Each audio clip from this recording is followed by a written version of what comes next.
excited to be here. I kind of want to tell you a little bit more of the, I don't want to say basics, because we don't really know anything about my syndrome. I was born with this very, very rare syndrome that only 2 other people in the world, including myself, that we know of, have. Basically, what this syndrome causes is that I cannot gain weight. Yes, it does sound as good as it is. I could eat absolutely whatever I want, whenever I want, and I won't really gain any weight. I'm going to be 25 in March, and I've never weighed over about 64 pounds my entire life.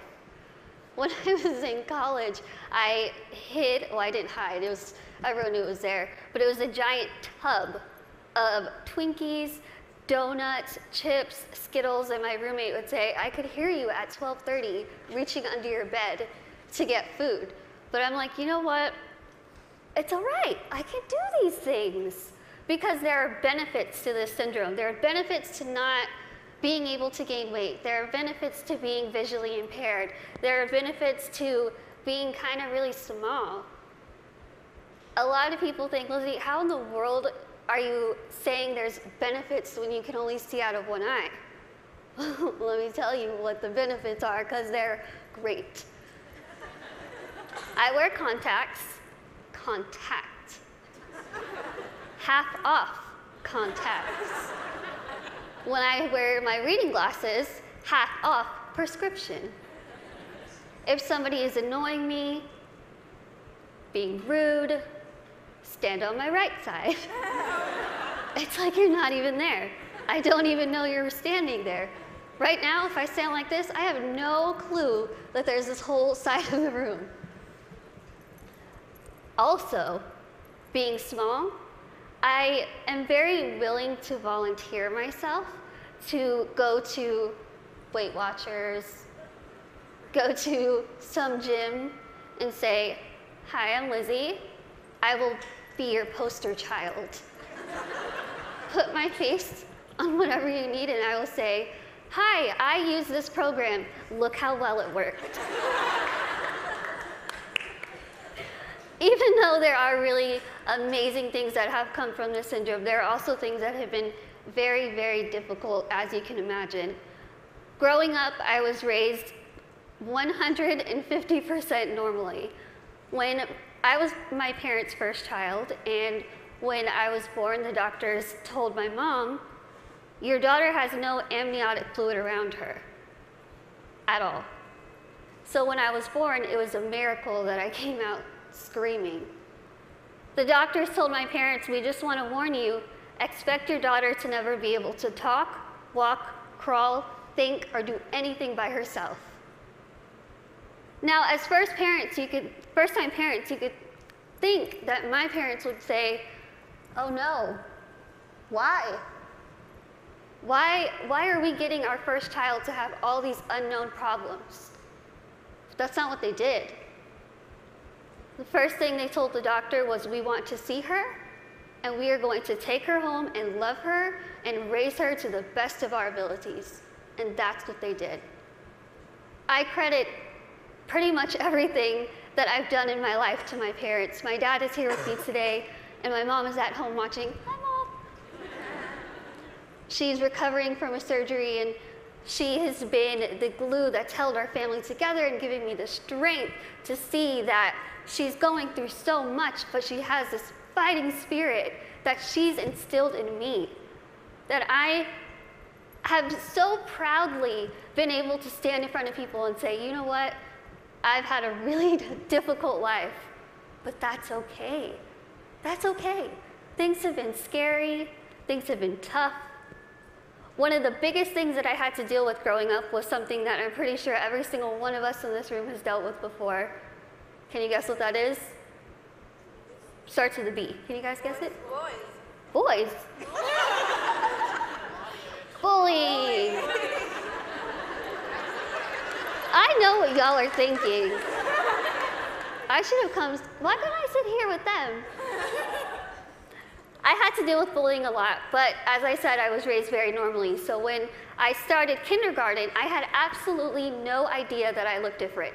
No clue. I couldn't see that I looked different from other kids.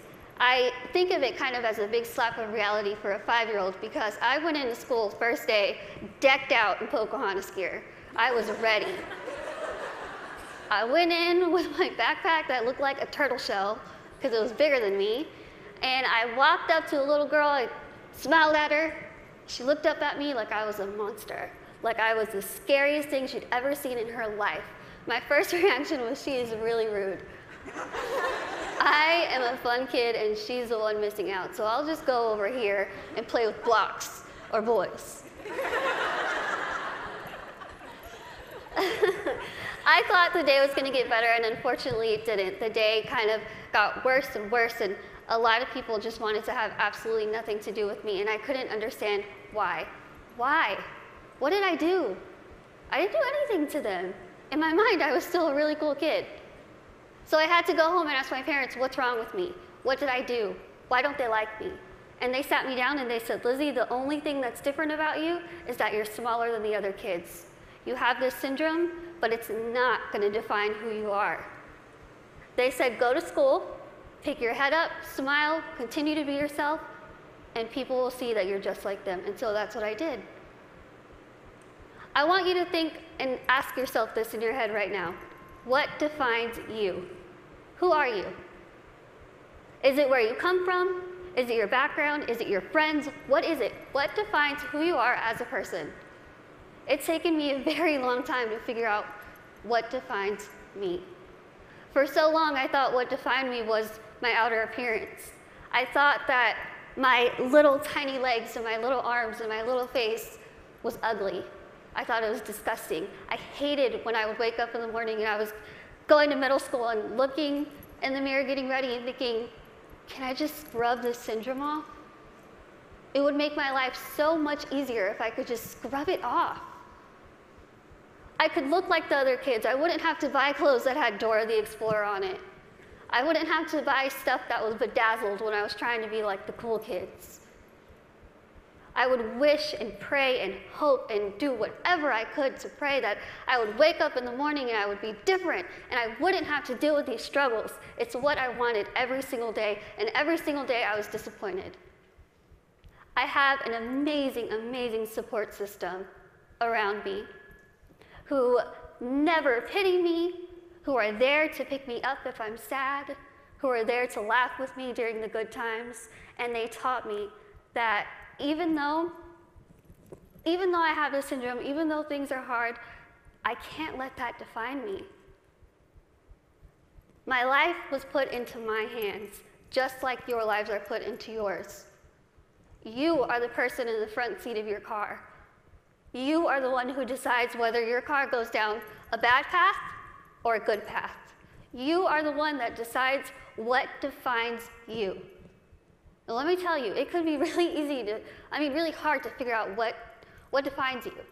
Because there are times where I would just get so annoyed and frustrated, and I don't care what defines me. When I was in high school, I found a video, unfortunately, that somebody posted of me labeling me the world's ugliest woman. There were over 4 million views to this video, 8 seconds long, no sound, thousands of comments, people saying, Lizzie, please, please just do the world a favor, put a gun to your head and kill yourself. Think about that. If people told you that, strangers told you this.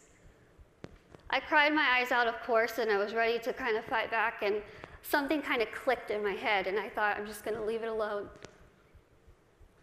I kind of started realizing that my life is in my hands. I could either choose to make this really good, or I can choose to make this really bad. I could either be grateful and open my eyes and realize the things that I do have and make those the things that define me. I can't see out of one eye, but I can see out of the other. I might get sick a lot, but I have really nice hair. Thanks. You guys are like the best little section right here. I lose my train of thought. Okay, where was I? Hair. Okay, thank you. Okay, so I could either choose to be happy or I could choose to kind of be upset with what I have and still kind of complain about it. But then I started realizing, am I gonna let the people who called me a monster define me? Am I gonna let the people who said kill it with fire define me? No.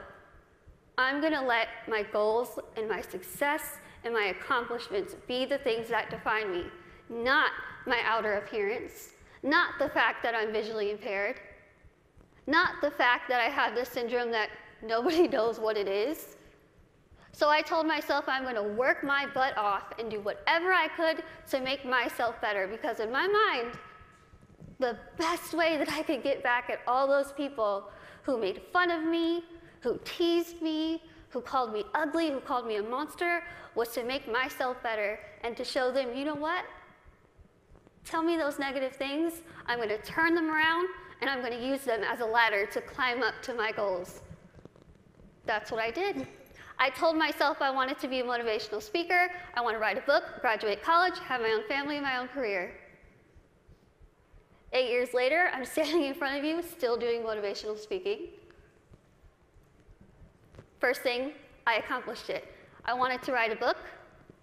In a couple weeks, I will be submitting the manuscript for my 3rd book.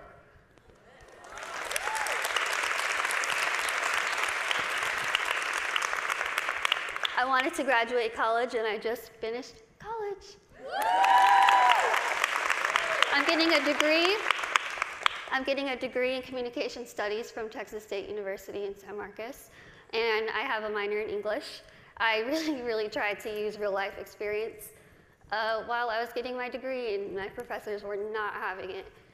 But I wanted to have, lastly, my own family and my own career, and the family part is kind of down the line. My career part, I feel like I'm really doing well with it, considering the fact that when I decided I wanted to be a motivational speaker, I went home, I sat in front of my laptop, went to Google, typed in how to be a motivational speaker. I'm not even joking. I worked my butt off. I used the people who were telling me that I couldn't do this to motivate me. I used their negativity to light my fire to keep going. Use that. Use that. Use that negativity that you have in your life to make yourself better, because I guarantee you,